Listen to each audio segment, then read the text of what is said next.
الحمد لوليه والصلاة على نبيه وعلى آله وأصحابه المتأدبين بآدابه أما بعد. قال الله تبارك وتعالى في القرآن المجيد والفرقان الحميد: يا أيها الذين آمنوا كتب عليكم الصيام.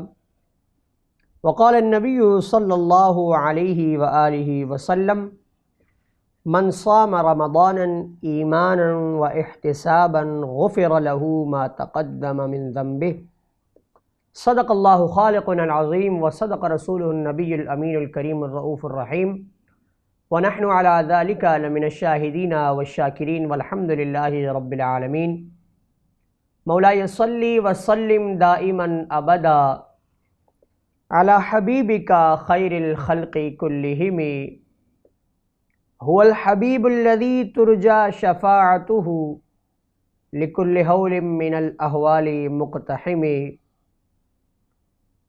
تمام تعریفیں اللہ جل مجدہ الکریم کی ذات بابرکات کے لیے، جو خالق کائنات بھی ہے اور مالک شش جہات بھی ہے. اللہ جل مجدہ الکریم کی حمد و ثنا کے بعد نبی الرحمہ، شفیع معظم، رب کے محبوب، دانہ غیوب، صاحب علم نشرح، معصوم آمنہ حضرت محمد مصطفیٰ صلی اللہ علیہ وآلہ وسلم کی ناز میں اپنی عقیدت و محبتوں کا خراج پیش کرنے کے بعد، معزز ناظرین کرام، اللہ رب العزت کا لاکھ لاکھ شکر اور احسان.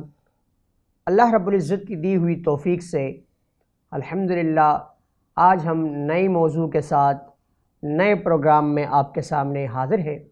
اللہ رب العزت کی بارگاہ میں دعا ہے جو کچھ بیان کروں حق اور سچ بیان کروں، اور سب سے پہلے مجھے اس پر عمل کرنے کی توفیق عطا فرمائے، بعد ازاں تمام ناظرین کرام کو اس پر عمل کرنے کی توفیق عطا فرمائے. سامعین محترم، جیسا کہ آپ حضرات کے علم میں ہے، رمضان المبارک کی فضیلت کے بارے میں ہم گفتگو کر رہے ہیں. پچھلے کئی پروگراموں میں آپ حضرات کے سامنے آخری عشرے کی فضیلت کو بیان کیا. آج موضوع کچھ ایسا بیان کرنے چلا ہوں کہ وہ موضوع ایک دنیا کی حقیقت کو ہمارے سامنے عیاں کرتا ہے. وہ موضوع رمضان المبارک سے ریلیٹڈ بھی ہے، اور رمضان المبارک کی فضیلت بھی اسی موضوع میں ہے. آپ سوچ رہے ہوں گے کہ علامہ صاحب موضوع کا نام نہیں بتا رہے، لیکن موضوع کے بارے میں آپ کو دلچسپ کرنا اس لیے زیادہ ضروری سمجھا کہ آپ کی توجہ مطلوب ہے. یہ پروگرام کچھ ہی لمحوں کا ہوتا ہے. ہماری یہ ذاتی خواہش ہوتی ہے کہ آپ حضرات کے سامنے جو کچھ گوش گزار کریں اسے بغور سن کر، اس پہ غور اور تفکر کر کے، اور حتی الامکان یہ کوشش کریں کہ ان تمام باتوں پر عمل کیا جائے. سامعین محترم، موضوع یہ ہے ہمارا آج کا کہ آج کا مسلمان پریشان حال ہے. آج کا مسلمان بے صبرہ ہے. آج کے مسلمان میں ہمسائیگی نہیں، آج کے مسلمان میں بھائی چارہ نہیں، آج کے مسلمان میں اخوت نہیں، آج کے مسلمان میں برداشت نہیں. آج کے مسلمان کو جب دوسرا دیکھتا ہے تو اس کے کریکٹر سے وہ امپریس نہیں ہوتا، جبکہ آپ اپنی روایات واقعات میں یہ سنتے ہیں کہ صحابہ کرام کے اس عمل کو دیکھ کر ایک یہودی، ایک عیسائی، ایک نصرانی شخص مسلمان ہو گیا. آپ یہ واقعات سنتے رہتے ہیں. لیکن آج کے مسلمان کی کریکٹر کے بارے میں اگر گفتگو ہوگی تو آج کا اعمال، آج کے مسلمان کی جو اعمال ہے وہ اگر دیکھ لی جائیں تو ہمارے اعمال کو یہود بھی دیکھ کر شرما جائیں، عیسائی دیکھ کر شرما جائیں. آج مسلمانوں کے کریکٹر اور کردار اتنے گر چکے ہیں کہ وہ اپنی پہچان بھی دوسروں کے سامنے نہیں کروا سکتے.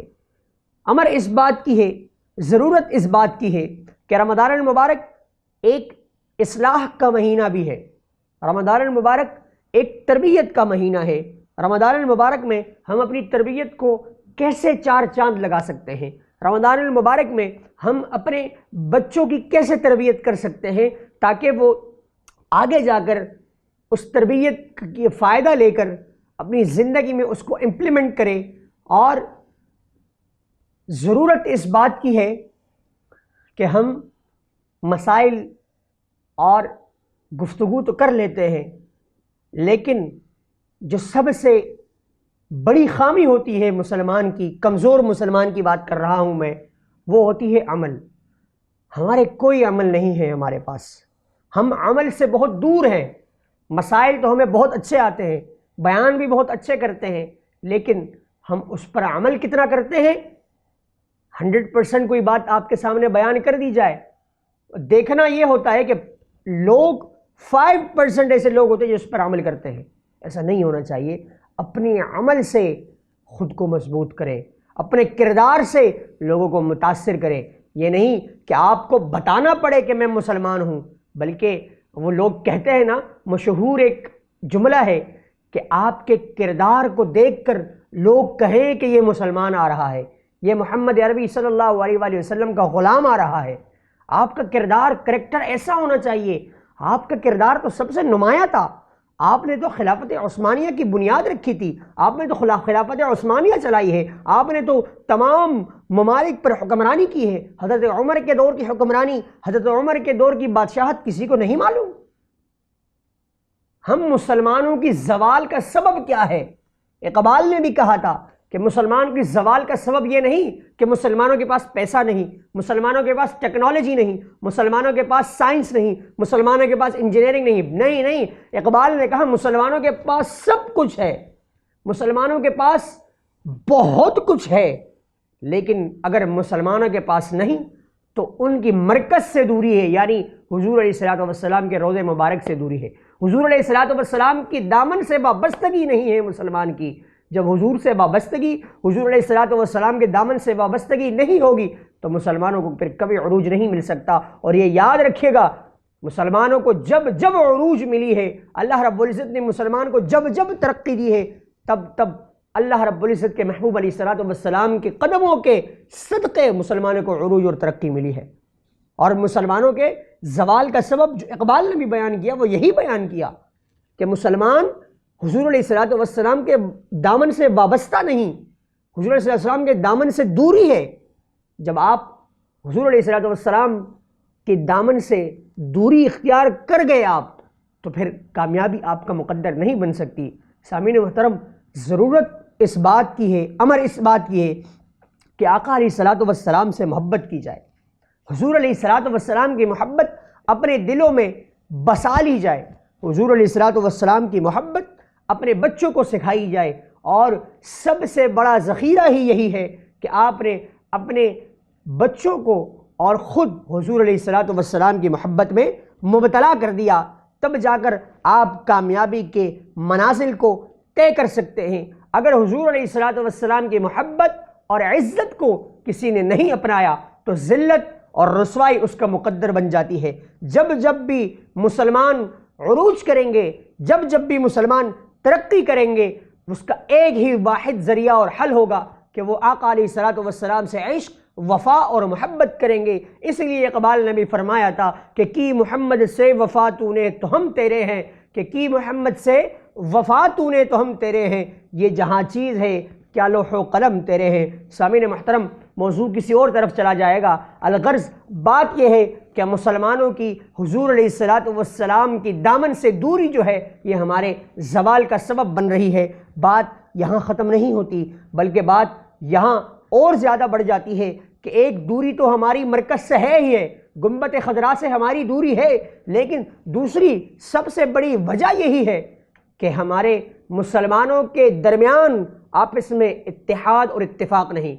اتحاد اور اتفاق جب کسی ایک قوم میں نہیں ہوتا، جب آپ دیکھتے ہیں بھائی جو دو گھروں میں ایک ساتھ رہتے ہیں، اگر ان میں اتحاد اور اتفاق نہ ہو تو گھر کبھی سنور نہیں سکتا، گھر کبھی چل نہیں سکتا۔ اسی لیے مسلمان آپس میں بھائی بھائی ہیں تو ان کا اتحاد اور اتفاق کا ہونا ضروری ہے، تب جا کر اللہ رب العزت مسلمانوں کو عروج دے گا، ترقی دے گا۔ ایسا نہیں ہوگا کہ آپ اپنے مسلمان بھائی کے لیے برا سوچیں اور آپ یہ دعا بھی اپنے لیے کریں کہ یا اللہ مجھے ترقی دے، عروج دے، ایسا کبھی نہیں ہوگا، جبکہ اللہ رب العزت آپ کو تب کامیابی دے گا جب آپ اپنے اندر اخوت، بھائی چارہ، ہمدردی، ہمسائیگی پیدا کریں گے، تب جا کر اللہ رب العزت آپ کو کامیابی عطا فرمائے گا۔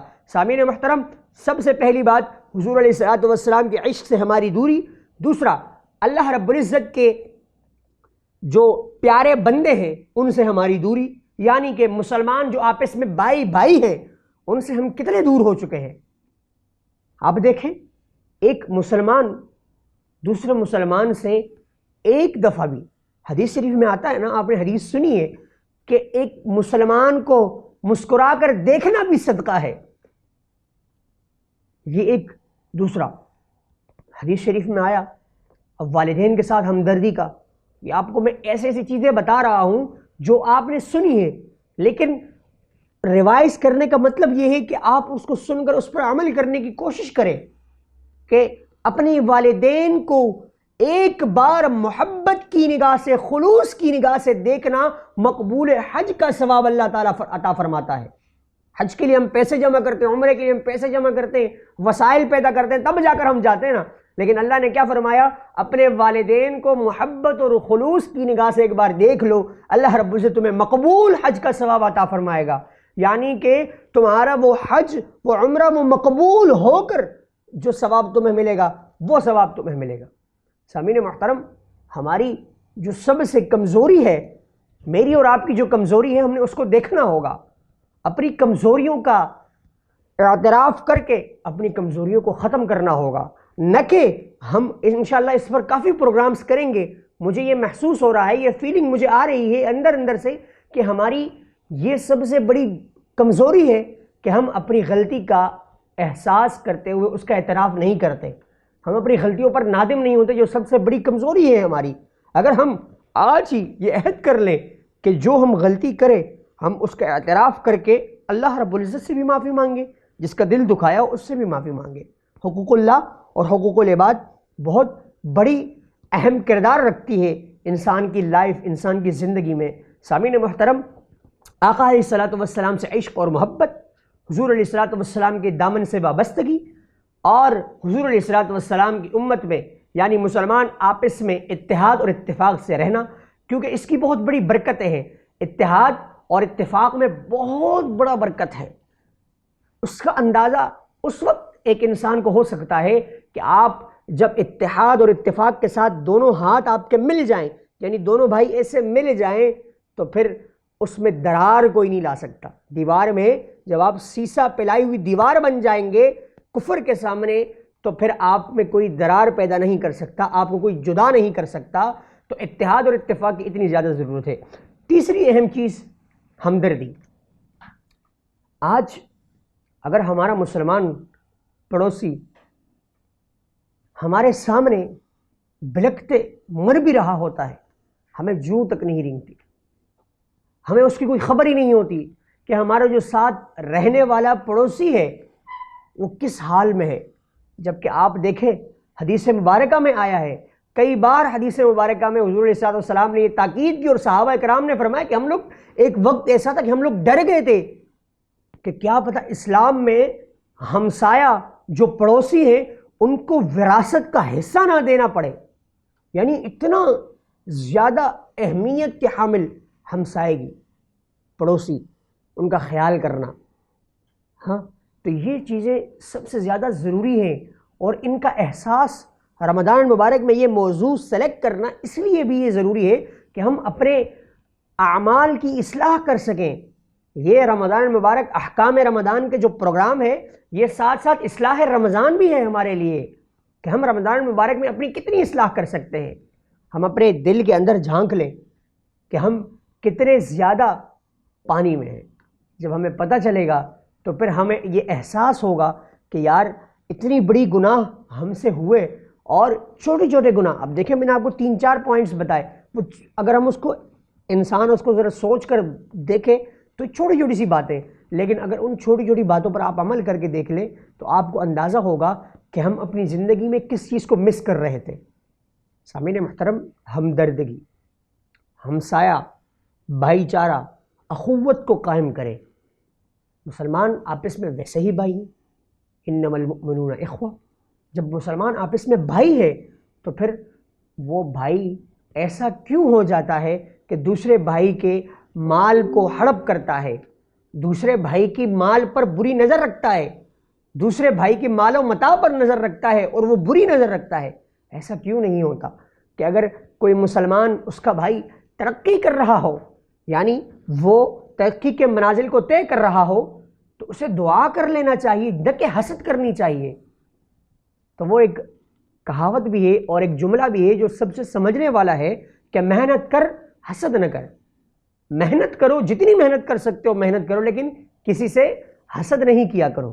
اگر آپ کسی کے پاس کوئی گاڑی دیکھتے ہیں تو آپ اس کے لیے دعا کریں، الہ العالمین اسے تو نے یہ نصیب فرمائی ہے، تو اسے نصیب فرما اور مجھے بھی یہ توفیق عطا فرما کہ محنت کر کے میں بھی اپنے لیے حاصل کروں۔ یہ ایک دنیاوی بات میں آپ کو بتا رہا ہوں، لیکن ہم نے اپنی آخرت کو بھی تو سوچنا ہے، اپنی آخرت کو بھی تو دیکھنا ہے۔ تو سامعین محترم، ہماری کمیونٹی کے آس پاس ایسے بہت سارے لوگ ہیں جو کہ اس پورے سیناریو جو آپ لوگوں کو سمجھانے کا مقصد ہے وہ آخر میں آپ کو بتاؤں گا، لیکن آپ دیکھیں آپ کی کمیونٹی میں آس پاس لوگوں کو دیکھیں، ڈھونڈنا شروع کریں کہ مسلمانوں میں کتنی زیادہ کمیونٹی ایسی ہے کہ وہ کتنی غریب طبقہ ہے۔ ہاں، اور بات دراصل میں یہ نہیں کہ مسلمان غریب ہے، مسلمان غریب نہیں ہے۔ الحمدللہ ثم الحمدللہ، مسلمانوں کے پاس اللہ کا دیا ہوا سب کچھ ہے، لیکن مسلمانوں کے پاس جو کچھ ہے اس کا جو وہ لوگ استعمال کرتے ہیں وہ آیا درست جگہ پر کرتے ہیں یا نہیں کرتے؟ بہت سارے لوگ ایسے سوال کرتے ہیں کہ ہمارے پاس تو مال و دولت بہت ہے، لیکن ہمیں معلوم نہیں کہ ہم اس کی سرمایہ داری یعنی اس کو استعمال کہاں پر کریں، ہمارا وہ مال کہاں پر استعمال ہو تو ہمارے لیے سب سے زیادہ فائدہ ہوگا۔ سب سے آسان حل اس کا یہ ہے کہ آپ اپنے مال کا صحیح استعمال تب کریں گے کہ آپ یہ چیز دیکھیں کہ کہاں آپ کے لیے آپ کے یہ جو پیسہ ہے یہ صدقہ جاریہ ثابت ہو سکتا ہے، یعنی ایسا کام آپ اس سے شروع کر سکتے ہیں کہ وہ اس سے آپ کو سٹیپ بائی سٹیپ ثواب ملتا رہے اور وہ رکے نہیں، وہ ثواب کا سلسلہ رکے نہیں۔ مثال کے طور پر دو تین مثالیں میرے ذہن میں اس وقت آ رہی ہے، گردش کر رہی ہے، میں آپ کو بتا دیتا ہوں۔ مثال کے طور پر آپ کے پاس کچھ مال ہے، آپ ایک مسجد گئے، آپ نے وہاں دیکھا اور وہاں کی جو صفیں تھی اس کی خستہ حالت تھی، بری حالت تھی، صحیح نہیں تھی۔ آپ نے کسی بندے کو، ذمہ دار شخص کو یا خود ہی آپ گئے، آپ نے مسجد کی صفیں خرید لی، اب لوگ اس پر نماز پڑھیں گے، جو بندہ بھی اس پر نماز پڑھے گا آپ کو اسی طرح ثواب ملتا رہے گا۔ آپ نے مسجد میں پانی کی موٹر لگوا دی، ٹینکی بنوا دی، پانی ڈلوا دیا، جو شخص اس پہ وضو کرے گا، تلاوت کرے گا، قرآن مجید فرقان حمید کی تلاوت کرے گا، نماز پڑھے گا، نوافل جو کچھ بھی کرے گا آپ کو ثواب ملتا رہے گا کنٹینیوسلی۔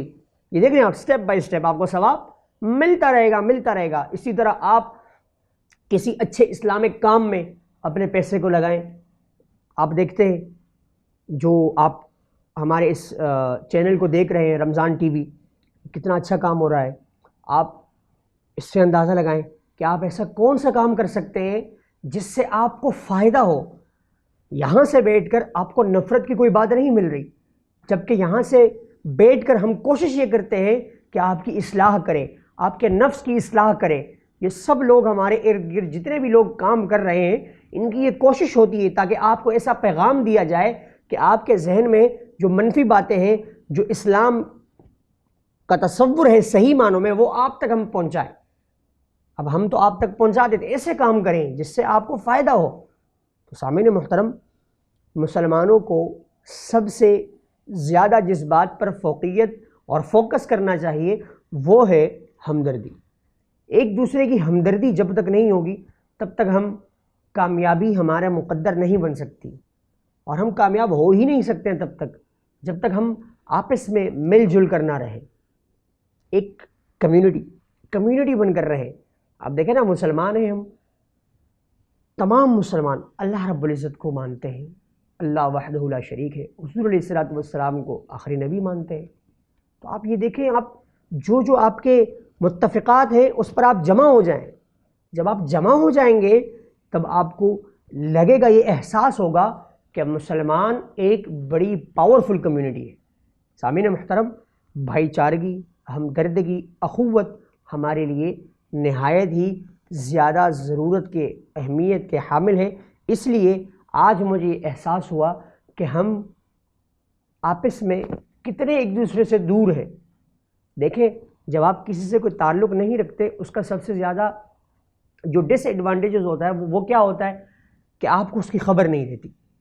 کوئی آپ کا دوست ہے، آپ 10 دن ان سے بات نہ کریں، اب 10 دن میں آپ کے دوست پر کیا بیت رہی ہے آپ کو نہیں پتا، آپ کو معلوم نہیں، کیونکہ آپ نے اس کی خیر خبر ہی نہیں لی ہے۔ اسی طرح ہم مسلمانوں کا یہی عمل بن چکا ہے، بلکہ رواج بن چکا ہے کہ ہم اپنے آس پاس مسلمانوں کا خیال ہی نہیں کرتے، ہم ان کی خیر خبر ہی نہیں لیتے، جبکہ ایسا نہیں ہونا چاہیے۔ اتنے مشکل، اتنے کٹن حالات میں ہمیں اللہ رب العزت سے تو توبہ کرنے کی ضرورت ہے ہی، لیکن کیا پتہ یہ حالات ہم پر اس لیے مسلط کر دیے گئے ہوں کہ آیا آپ کو بھی بھوک کا احساس ہو جائے، آپ کو بھی پیاس کی شدت محسوس ہو جائے کہ یار برما میں، فلسطین میں، جہاں بھی مسلمان پریشان حال تھے، وہاں کے لیے آپ لوگوں نے کیا کیا۔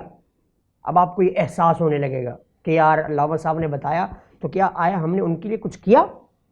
اگر نہیں کیا تو پھر جو شامی ایک بچہ تھا، میں سوشل میڈیا پر دیکھ رہا تھا کہ ان کی ایک ویڈیو آئی اور اس نے جامع شہادت نوش کرتے کرتے یہ بات کہی تھی کہ میں اوپر جا کر سب کچھ اللہ کو بتاؤں گا۔ انشاءاللہ مختصر سے وقفے کے بعد حاضر ہوتے ہیں، ہمدردگی، اخوت، بھائی چارے پر گفتگو ہوگی۔ السلام علیکم، ویلکم بیک۔ سامعین محترم، بات ہو رہی تھی مسلمانوں کی حال پر۔ آپ سے میں نے عرض کیا کہ مسلمان کمزور نہیں ہے، چاہے مالی طور پر ہو، چاہے جسمانی طور پر بھی ہو۔ آپ دیکھیں حدیث مبارکہ میں آتا ہے کہ ایک مسلمان 10 نان مسلمز کے برابر ہوتا ہے، یعنی اس کی وہ جسمانی قوت ہو گئی۔ مالی قوت کو آپ دیکھ لیں تو آپ دیکھتے ہیں کہ کویت کی کرنسی اسٹرانگیسٹ کرنسی ہے سب سے زیادہ، آل ڈفرینٹ کنٹریز، جتنی بھی کنٹریز ہیں اس کی اسٹرانگیسٹ جو کرنسی ہے کویت عمان کی ہے، پہلے نمبر، دوسرے نمبر پر۔ تو آپ دیکھیں مسلمان تو بڑے عروج میں اللہ رب العزت نے مسلمانوں کو دیا ہوا ہے۔ پاکستان کو آپ دیکھ لیں، کسی بھی اسلامی کنٹریز کو آپ دیکھ لیں، اللہ رب العزت کا دیا ہوا تمام ذخیرہ اندوزی، سب کچھ ان کے پاس، ذرائع سب کچھ ہے ان کے پاس، لیکن امر اور ضرورت اس بات کی ہے کہ جو ہمارے پاس جو کچھ بھی ہمارے پاس ہے، ہم اس کا استعمال کیسے کرتے ہیں؟ آیا ہم اس کا استعمال اس بنیاد پر کر رہے ہیں کہ ہم اپنے لیے کوئی برائی سوچ رہے ہوں، ہم اس کو اس جگہ پر فضولیات پر استعمال کر رہے ہیں، یا نہیں ہم اچھی چیزوں پر استعمال کر رہے ہیں اس چیزوں کو؟ تو آج کا جو ہمارا موضوع ہے وہ یوٹیلائزیشن ہے، کہ ہم اپنی چیزوں کو کیسے استعمال کرتے ہیں۔ مسلمانوں کے پاس کیا ٹیکنالوجی نہیں ہے؟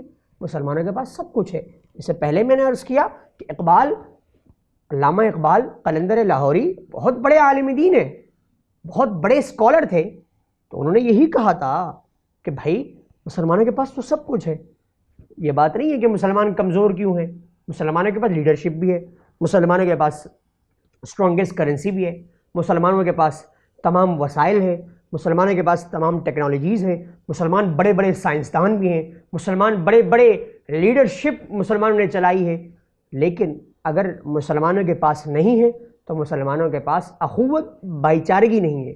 اب ہم دیکھ نہیں سکتے نا، ایک مسلمان ہمارا بھائی ہے، وہ اگر ترقی کر رہا ہوتا ہے تو ہم اس کو دیکھ نہیں سکتے، ارے بھائی اس نے ترقی کی، اس نے محنت کی، اس نے مشقت برداشت کی، اللہ رب العزت سے مانگا، اللہ رب العزت کی نافرمانی نہیں کی، اللہ رب العزت نے اسے عطا کیا، جب اسے اللہ رب العزت نے عطا کر دیا، سب کچھ عطا کر دیا، اگر تمہارے پاس کمی ہے تم جا کر اللہ سے مانگو۔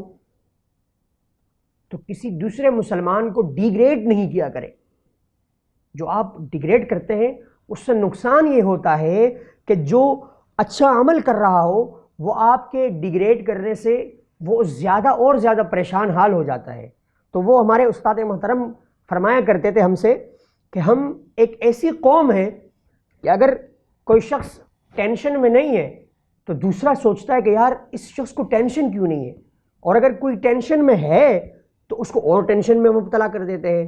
تو ہمارا حال یہ ہے کہ ہم کسی کو خوشحال نہیں ہونے دیتے۔ جب ہم کسی کو خوشحال نہیں ہونے دیں گے تو پھر وہی میرا شروع پروگرام جیسے میں نے شروع کیا تھا، وہی سوال میرا ہوگا، جب آپ کسی اور کو خوشحالی نہیں دیں گے تو آپ کو خود خوشحالی کیسے مل سکتی ہے؟ جب آپ کسی اور کے دل کو سکون نہیں دے سکیں گے تو آپ کے دل میں سکون کیسے آئے گا؟ آپ دیکھتے ہیں لوگ قرآن مجید فرقان حمید کی تلاوت کرتے ہیں، بہت اچھی بات ہے، رمضان المبارک میں تلاوت بر تلاوت، رمضان المبارک میں نوافل بر نوافل، تلاوت کرام قرآن مجید، نمازیں، روزے، سب صدقات خیرات وغیرہ کرتے ہیں، لیکن آپ دیکھتے ان کا عمل ان کے لیے کافی نہیں ہوتا، اس سے ان کو چینجنگ نہیں آتی۔ اب آپ سوچیں نا، ایک بات سوچیں، 30 رمضان المبارک کے 30 29 روزے آپ نے رکھے، 5 وقت کی نمازیں پڑھی، 3-4 بار اللہ رب العزت نے آپ کو توفیق دی قرآن مجید فرقان حمید کے اختتام آپ نے کیا، اچھی بات ہے، بہت اچھی بات ہے، اور آپ نے اچھا کیا، صدقات کیا آپ نے، صدقۃ الفطر، سب کچھ مطلب آپ نے کر دیا، جو نیک اعمال رمضان المبارک میں آپ کو کرنے تھے آپ نے کر لیا، شب قدر میں، لیلۃ القدر میں آپ جاگے، طاق راتوں کو جاگے، اپنے حتیٰ کہ تمام عبادات آپ نے کر لیے۔ اس کے بعد عبادات کر لیے، اب رمضان المبارک ختم ہوا تو کیا اس عبادات کے بعد آپ نے یہ محسوس کیا کہ آپ کے دل آپ کے عبادت سے محسوس ہوا، کبھی کہ احساس ہوا ہو کہ آپ کو آپ کا دل مطمئن ہو کہ یار میں نے یہ عبادت کی اور یہ عبادت میری مقبول ہو گئی؟ بہت کم ہوتا ہے ایسا۔ اس کی وجہ ڈھونڈیں، آپ پیچھے جائیں۔ میں نے عبادت کی، لیکن آیا میں نے جو عبادات کیے، کیا ان عبادات کرتے کرتے میں نے کسی اپنے مسلمان بھائی کا دل تو نہیں دکھایا؟ کیا اپنی عبادت سے میں نے کسی کے اچھے اعمال کو برا بلا تو نہیں سمجھا؟ یا میں نے یہ تو نہیں کیا کہ یار یہ تو بہت اچھا، میں تو بہت اچھا عمل کر رہا ہوں، یہ تو عمل کر ہی نہیں رہا اچھا؟ کیا ہم نے کبھی ایسا تو نہیں کیا؟ یہ سوچیں، یہ سوچنے والی بات ہے۔ جیسا کہ میں آپ کو بتاؤں کہ حضور علیہ الصلوۃ والسلام کی حدیث مبارکہ میں آتا ہے، اب بہت سارے لوگ ایسے ہیں جن کے ہاں یہ سسٹم ہوتا ہے کہ امپلائیز ہوتے ہیں، فیکٹریز میں امپلائیز ہوتے ہیں، رمضان المبارک میں کام کرنا بھی ہوتا ہے، بالکل آپ کریں، رمضان المبارک میں کام لیں بھی لوگوں سے۔ اور اگر آپ اوپر کی لیول پر سوچیں تو اگر آپ کے انڈر کوئی لوگ کام کر رہے ہیں اور آپ ان کے ساتھ نرم گوشہ اختیار نہ کریں، رمضان المبارک کے مہینے میں صبر اور تحمل نہ کریں، ان کے کام کو ہلکا نہ کریں، تو کیا ان کے دل سے آپ کے لیے دعا نکلے گی؟ نہیں نکلے گی۔ جبکہ حدیث میں یہ آتا ہے کہ جو شخص اپنے مزدور پر نرم گوشہ اختیاری کر لیتا ہے اور اس کو ریلیف دیتا ہے، اپنے امپلائیز کو ریلیف دیتا ہے، تو اللہ رب العزت اس شخص کے گناہ کو معاف کر دیتا ہے اور اس شخص کو جہنم سے آزادی بھی عطا فرما دیتا ہے۔ سامعین محترم، یہ چھوٹی چھوٹی باتیں ہیں جن کا احساس، جن کا ادراک ہونا بہت زیادہ ضروری ہے، اور انشاءاللہ ہم مفصل اس پر گفتگو کریں گے۔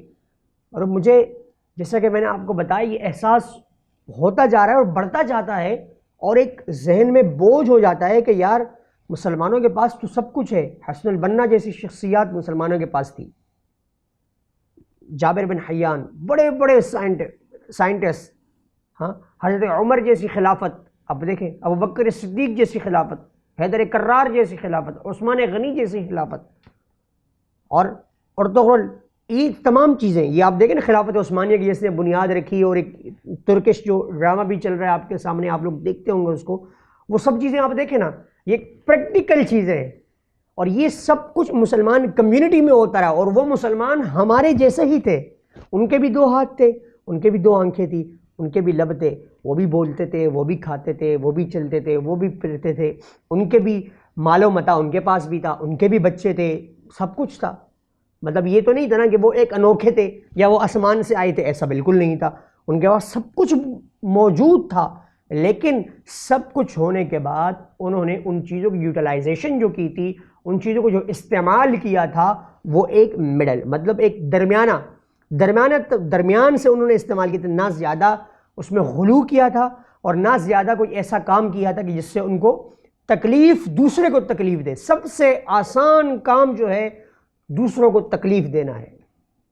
یقین جانیں سب سے آسان کام ہر کسی، اگر آپ نے کسی سے آسان کام کروانا ہو، آپ اسے کہیں کسی کو تکلیف دے، سب سے آسان کام کسی کو تکلیف دینا ہے، اور سب سے مشکل ترین کام کسی کو اذیت اور تکلیف سے بچانا ہے۔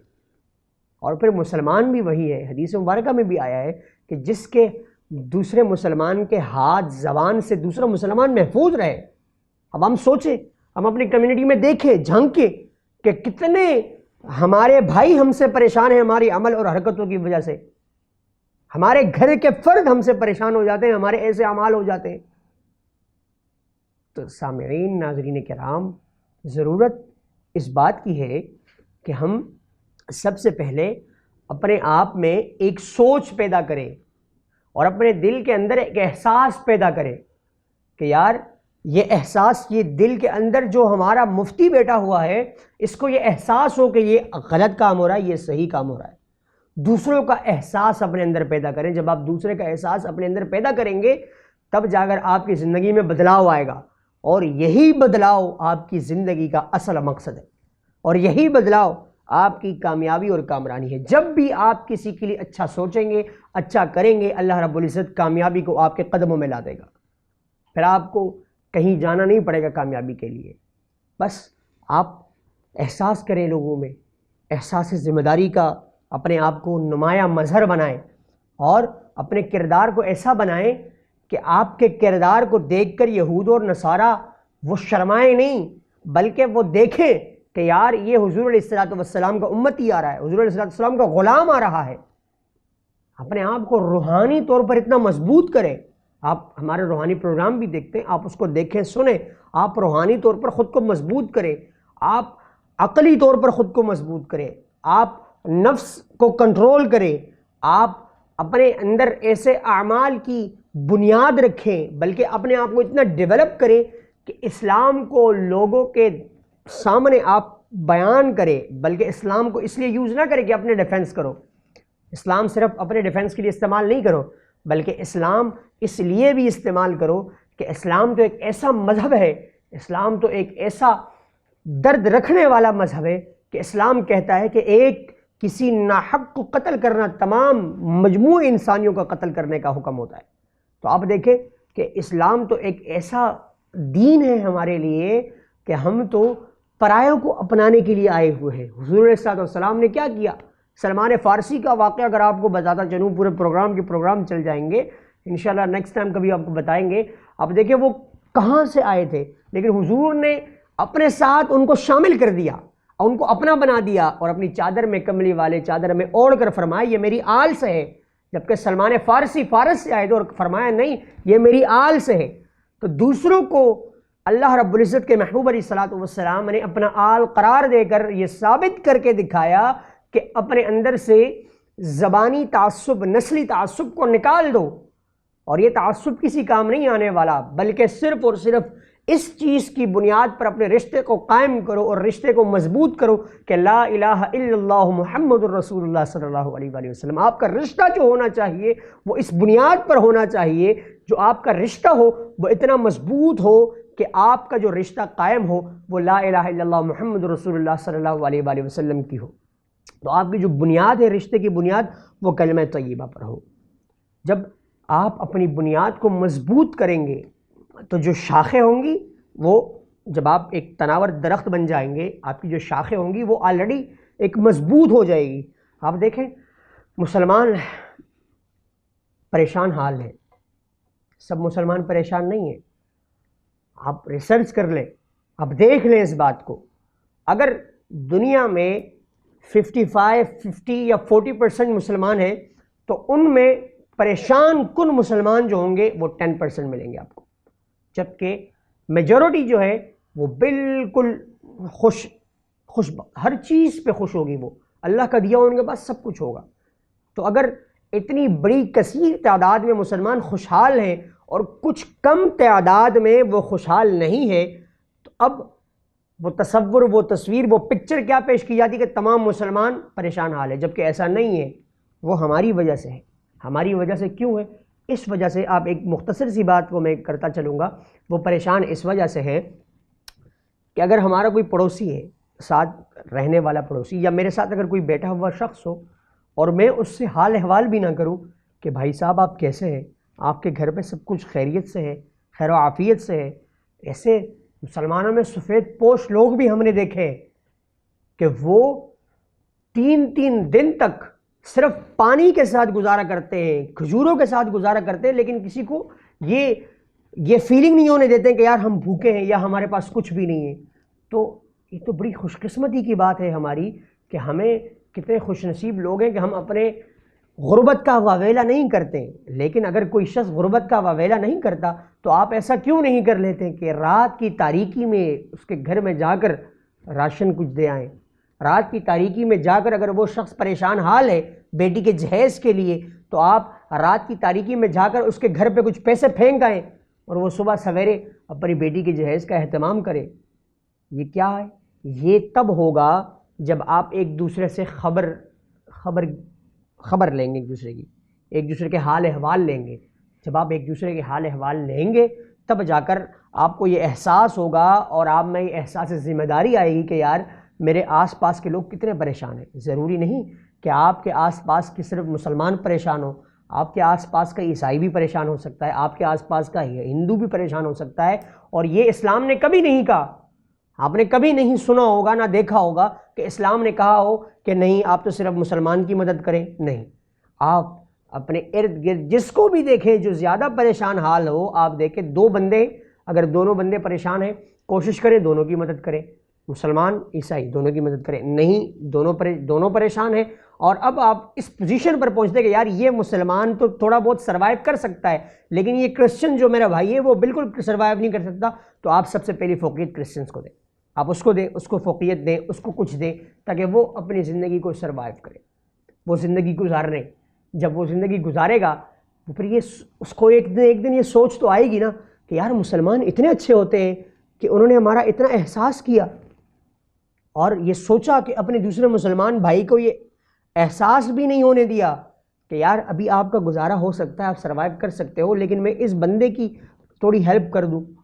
تو وہ کرسچن پھر سوچے گا کہ یہ مسلمان، اس کا کردار اتنا اچھا ہے، یہ جس کلمے کی وجہ سے مسلمان ہے، اس نے جو کلمہ پڑھا ہے اور جس نبی کا کلمہ پڑھا ہے وہ کتنے رحمت للعالمین ہوں گے، کتنے مہربان ہوں گے۔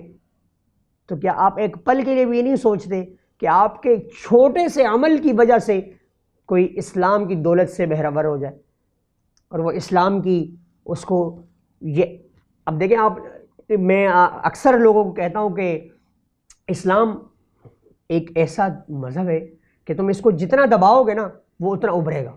یہ ایک پریکٹیکلی بات ہے، اسلام کو آپ جتنا دبائیں گے وہ اتنا ابھرے گا، جتنا آپ اسلام کو دبائیں گے وہ اتنا ابھرے گا ابھرے گا ابھرے گا۔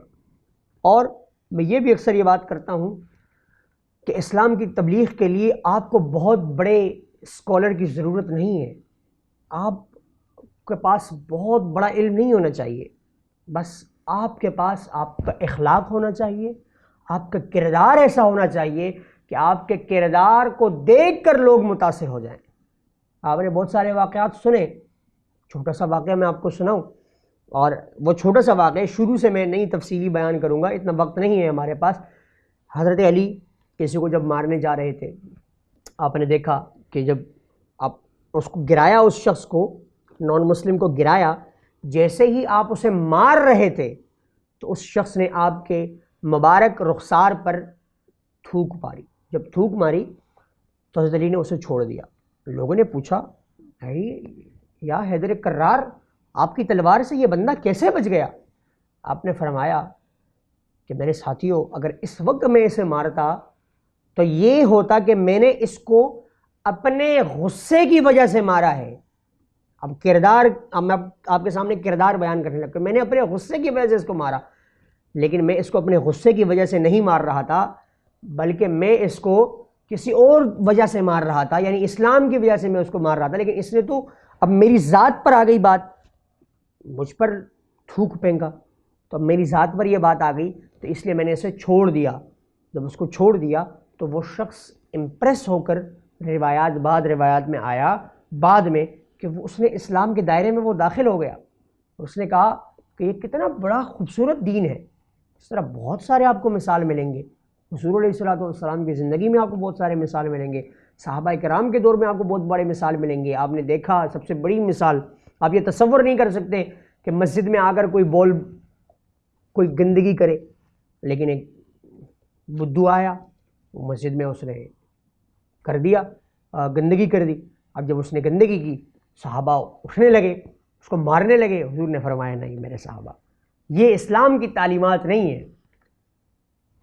وہ فارغ ہوا، حضور نے اسے بلایا اپنے پاس۔ حضور نے فرمایا کہ یہ ہماری عبادت گاہ ہے اور اس کے یہ آداب ہیں ہماری عبادت گاہ کے، لہٰذا ہماری عبادت گاہ میں ایسا نہ کریں آپ۔